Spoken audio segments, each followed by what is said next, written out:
had many elementary teachers ask me if they can put their students on Google Docs, even if their students don't have accounts. The answer is absolutely you can do this. And so today I'm going to show you how by combining two of my favorite tools. I have gone ahead and logged into my Google Drive, and then I've pulled up another page called Portaportal.com. Portaportal.com is a web-based bookmarking tool. You may have heard of Digo or Symbaloo. Portaportal is very similar, and it's absolutely free. We're going to go ahead and we're going to sign up for a free account today. And because I've got several portals, I've gone ahead and got things. I'm going to call this one Lewis Students. Okay.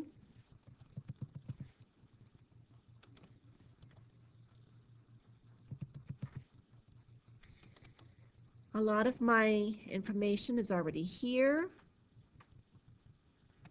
Because I've got several different portals, I'm just going to go ahead and fill out the registration stuff. Copy my email address and paste it in here. All right, so to join Portaportal, I need to fill out this, put in my first name and last name, and give the students a login name for the page. I create a password and put in my email address. Now, your students will not need to remember the login name, nor will they need to have the password, because you're going to give them a way to get to the portal so that they don't have to log in. I'm going to go ahead and click join, and hopefully that login name hasn't been taken. Oh, good, good, good. It hasn't. So now I've got my portal. I don't want for this to save the password. It does say that they're going to send me a confirmation link to my email address, and within 14 days I need to go back in and confirm that this portal is something that I want to keep. I'm going to click right here where it says begin, and I need some categories. This right here just tells me that within 14 days I have to confirm. That will go away after you have confirmed. So I'm going to go ahead and add my categories. Now I'm going to add categories for each one of my students. So let's say I've got a student whose name is Anthony, and one who is named Belinda. Okay, maybe I've got one named Calvin. Maybe I have a student named Darren. And I've got a student whose name is Aaron. Okay, so there are my students. I'm going to go ahead and add these students. And maybe I've got more than just 5, so I'm going to go ahead and add some more students. Maybe I've got a student whose name is Heather, and one who is named, let's see, one whose name is Christopher. Okay, add those categories. Now check it out. I've got all of these students here. I want them to be in ABC order. Look up here at your top right-hand corner in your toolbar. If I click alphabetize, it says, are you sure? And now all of my students are in ABC order. If I wanted to add more students, I would click add categories. I could put in some more students. If I paid for my Portaportal, and it's about $14 a year, if I clicked this, upload files, I could send each student a PDF maybe, or an image or something like that, but ours is free, so I can't do that. This is your log out. So if I clicked here, I would log out. Advanced, we're going to come back to this in a little bit. Tutorial, if I ever forgot what I'm doing, With Portaportal, I could click this and it would give me some help. Deleting categories. Maybe Calvin is no longer in my classroom and I could delete him. Preferences. I'm going to go there now. Click here to change my username, my password, or my email address. How many columns are going to be spaced across the page? Right now it's got 3. You could go up to 5. My color right now is blue, but I have all of these other colors that I could choose from. I like to start with the headers collapsed. I do not like printer friendly. I will go ahead and click that. Later we can come back and I will delete it and I will show you why I don't like that. With students using super bright colors, they really like those super bright colors. Do not allow guest access. Yes, you do want to allow guest access because this is going to set this portal up so that students do not need to log in. Welcome guest instead of welcome guest. You're going to welcome students.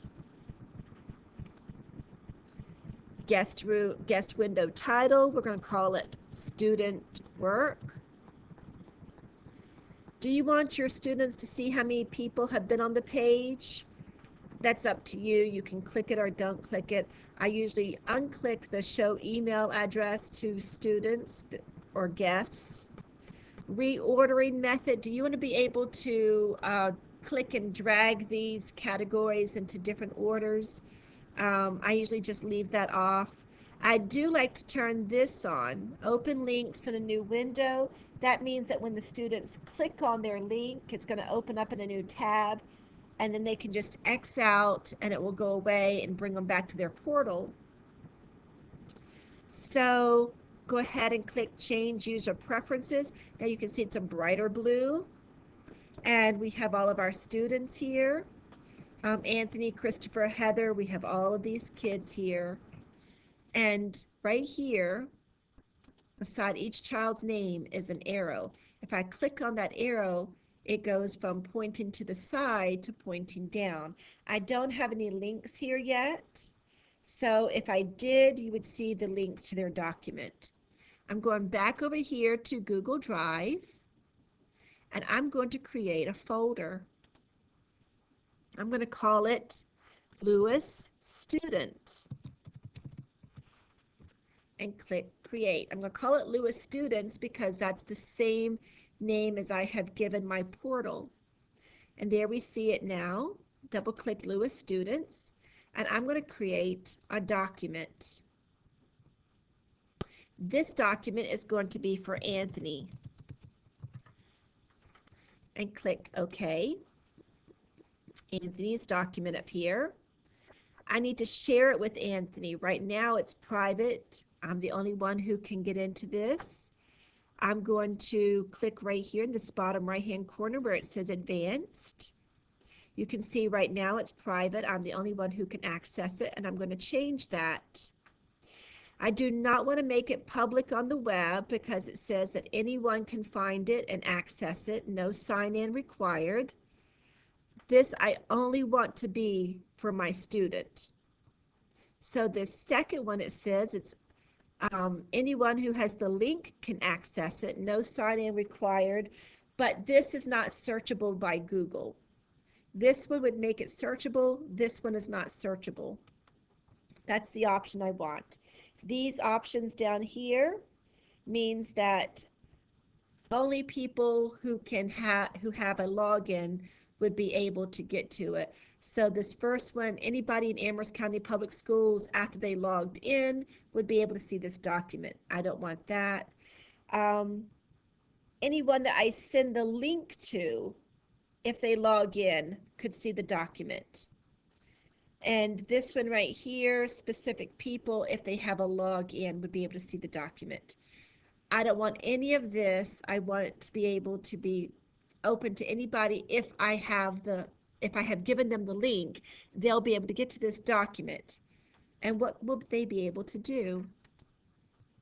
I want to make it so that Anthony can edit it.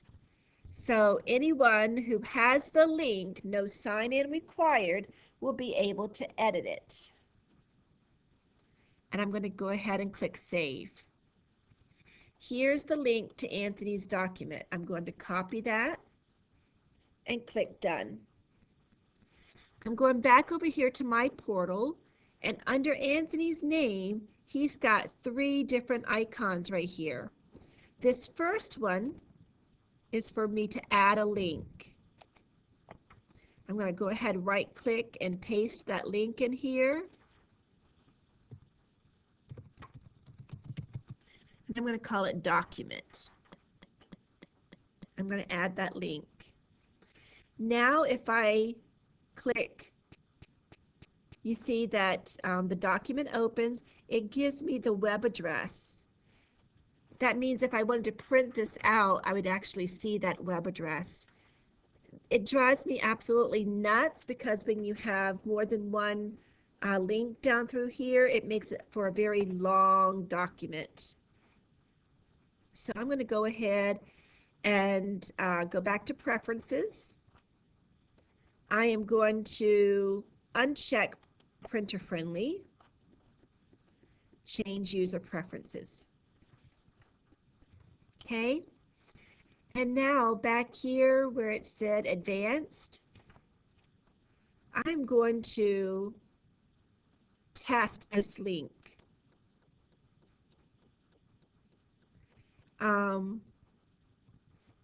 The host, it was found, but there's a read error because it's not searchable. They weren't able to search it. So it's there. They found that it was there. They found that it was working, but they had a read error because that link wasn't searchable. Return to my portal. Okay, let's go create a link for Belinda. Exit out of Anthony's, and we're going to create one for Belinda.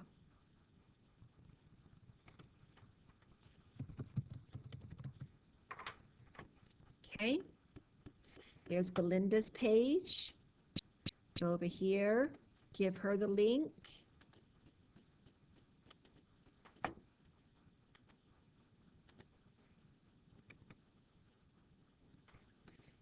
Right click and copy this.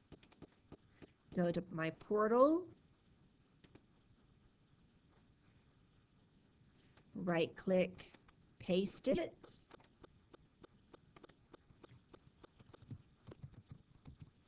And I'm going to purposely misspell this so I can show you what a couple of these others are going to do.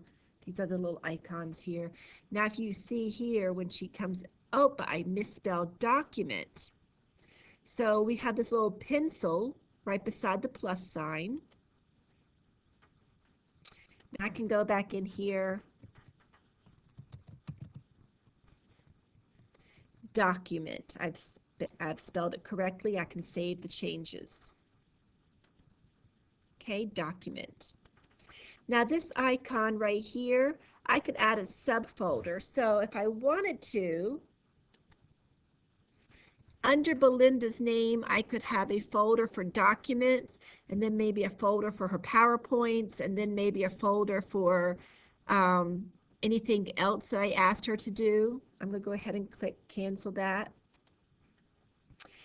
Now here's a question. Would Belinda be able to come over here and click Anthony's document? The answer is yes. So how do you prevent that? We just have to pay attention to what Belinda is doing. It's also a great time to just use your internet safety protocols, make sure the students are aware of that. Great internet safety lesson.